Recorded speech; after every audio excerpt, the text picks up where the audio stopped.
आज हम मत्ती का 9वां अध्याय पढ़ने जा रहे हैं, जिसमें परमेश्वर यीशु मसीह ने कई चमत्कार किए हैं और उसका वर्णन है। फिर वह नाव पर चढ़ गया और अपने नगर में गया, और देखो कई लोग एक झूले के मारे हुए को हाथ पर रखकर उसके पास लाए। यीशु ने उनका विश्वास देखकर उस झूले के मारे हुए से कहा, हे पुत्र, ढाढ़स बांध, तेरे पाप क्षमा हुए। और देखो कई शास्त्रियों ने सोचा कि यह तो परमेश्वर की निंदा करता है। यीशु ने उनके मन की बातें मालूम करके कहा कि तुम लोग अपने मन में बुरा विचार क्यों कर रहे हो। सहज क्या है यह कहना कि तेरे पाप क्षमा हुए, या यह कहना कि उठ और चल फिर। परंतु इसलिए कि तुम जान लो कि मनुष्य के पुत्र को पृथ्वी पर पाप क्षमा करने का अधिकार है। उसने झूले के मारे हुए से कहा, उठ, अपनी खाट उठा और अपने घर चला जा। वह उठकर अपने घर चला गया। लोग यह देखकर डर गए और परमेश्वर की बड़ाई करने लगे।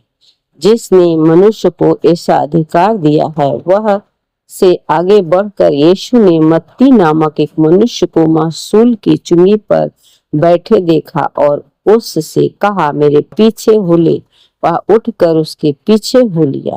और जब वह घर में भोजन करने के लिए बैठा तो बहुतेरे महसूल लेने वाले और पापी आकर यीशु और उसके चेलों के पास खाने बैठे। यह देखकर फरीसियों ने उसके चेलों से कहा, तुम्हारा गुरु महसूल लेने वालों और पापियों के साथ क्यों खाता है। उसने यह सुनकर उनसे कहा, वैद्य भले चंगों को नहीं परंतु बीमारों को अवश्य है।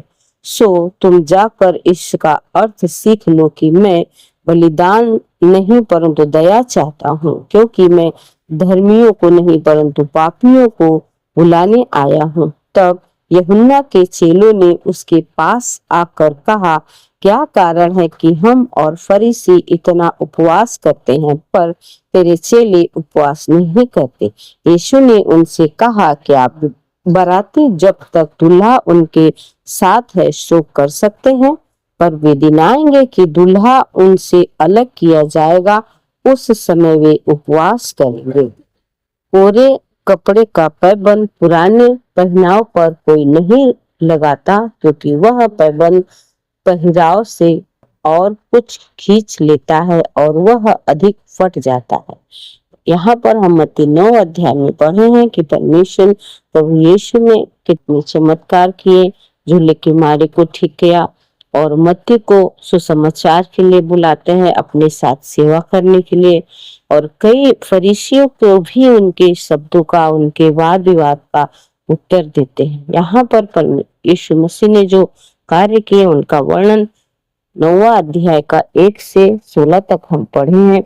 इस वचन को सुने और प्रभु की महिमा करें और परमेश्वर से प्रार्थना करें और आशीष पाए। God bless.